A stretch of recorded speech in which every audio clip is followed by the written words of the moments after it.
Hey, what's up, everyone? Welcome to another AI Red Listeners Digest short episode of the Men Talking Mindfulness podcast.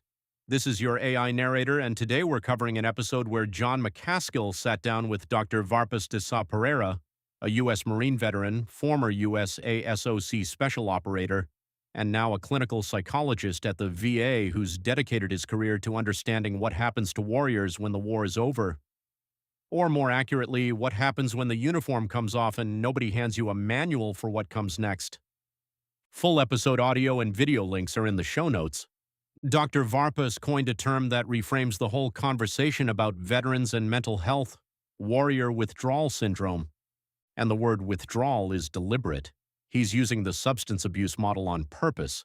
His argument is that military service functions like a substance. Whatever you were getting from it, the clarity of purpose, the brotherhood, the adrenaline, the identity, the simplicity of knowing exactly what your mission was, that's gone the day you get your DD-214. And just like an addict going cold turkey, you start having problems associated with not having the substance anymore. Jon felt that immediately. He said deployment was in some ways easy, not because combat isn't hard, but because everything else disappears. Bills are paid, no oil changes, no air filters, just the mission. Jon called combat both horrific and beautiful in the same breath and acknowledged how twisted that sounds. But that's the point. That's what you're withdrawing from. The piece that makes warrior withdrawal different from PTSD is where Dr. Varpas really sharpened the distinction. PTSD, in the clinical sense, is built around an index trauma, a specific event, a car accident, an IED strike, a particular firefight. And the treatment, prolonged exposure, for example, works by gradually reintroducing the person to the thing they're avoiding. You put them next to a car, then in the car, then driving, then on the highway. It works for that one event. But for most veterans, it's not one event. It's pick your trauma. And for operators with multiple tours, it's which kill capture mission are we talking about? And here's what changed Dr. Varpas's whole hypothesis. When he started working at the VA, he saw the same cluster of symptoms in veterans who never deployed, some who never saw combat at all. He had a patient whose MOS was tuba player in the band, and the guy still had the symptom, and so it's not about combat, it's about the indoctrination. Dr. Varpas laid it out clearly. Basic training is sufficient to create this. They shave your head, take away your name, make you part of a team where you're told you're interchangeable. That behavioral conditioning process has been the same for thousands of years, from the Spartans to now. And if you join at 17 or 18, your identity gets foreclosed. You never tried being a carpenter or a musician or anything else. You just became a warrior, and 4 years later that's stripped away, but it's been cemented as who you are. The infinite choice problem was one of the most relatable parts of the conversation. Dr. Varpas described it as two sides of a seesaw. On one side, while you're in the military, you have almost no agency. Someone tells you where to go, what to eat, when to sleep. That lack of control can lead to depression because you can't change your situation. On the other side, when you get out, you have infinite choice, and infinite choice, according to the ancient Greeks, is also oppressive. The weekend comes, you could go anywhere, do anything. Nobody telling you what to do. Sunday night arrives and you're angry at yourself for not having done a single thing. Jon called it analysis paralysis on a different level. The PLEASE acronym was the most tactical takeaway from the episode. Dr. Varpas borrowed it from dialectical behavioral therapy and modified it. It's both a skill set and a scoreboard. P is for treating physical pain and illness. If your knee hurts, that stress compounds everything else. L is for limiting screen time, both in general and specifically 1 hour before bed. E is for eating a balanced diet.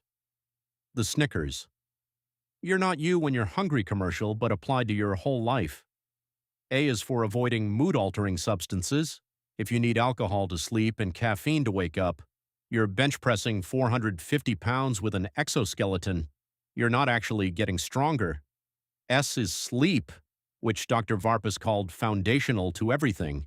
And the last E is exercise, which releases endorphins and fuels the rest of the cycle. The beauty of it is that it works both ways. When the please factors are in order, you have less depression and less anxiety. And when they start slipping, you're doom scrolling, skipping the gym, needing an extra coffee, eating comfort food. That's your scoreboard telling you something deeper needs attention.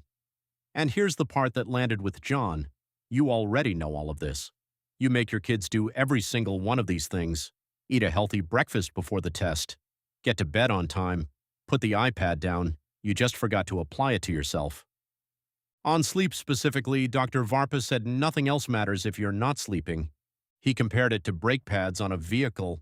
Skip maintenance long enough and you go metal on metal. A catastrophic event doesn't have to be dramatic. It might just be yelling at your kids over something small or getting aggressive on the highway. The brakes failed because you never replaced the pads. He broke the fix into 3 layers: rule out the physical, sleep apnea, address nightmares, medication plus talk therapy, and figure out why it takes so long to fall asleep, usually the mental health piece. Jon shared his own version. He uses the 5-4-3-2-1 grounding technique when he wakes up at 3 a.m. By the time he hits smell, he's usually asleep again. The grenade analogy for interpersonal conflict was the section that should be mandatory listening for every veteran household.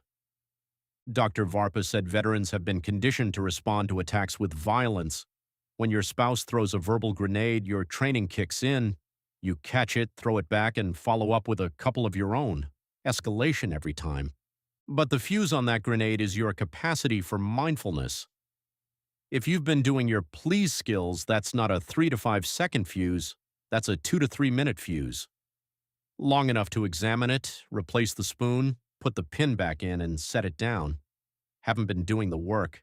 That fuse is so short you might throw it back with the pin still in it. Pure reflex. Then he said something Jon clearly felt. Consider yourself the stronger person. You should be able to jump on that grenade. Jon admitted that's where his fuse is shortest, with his own kids.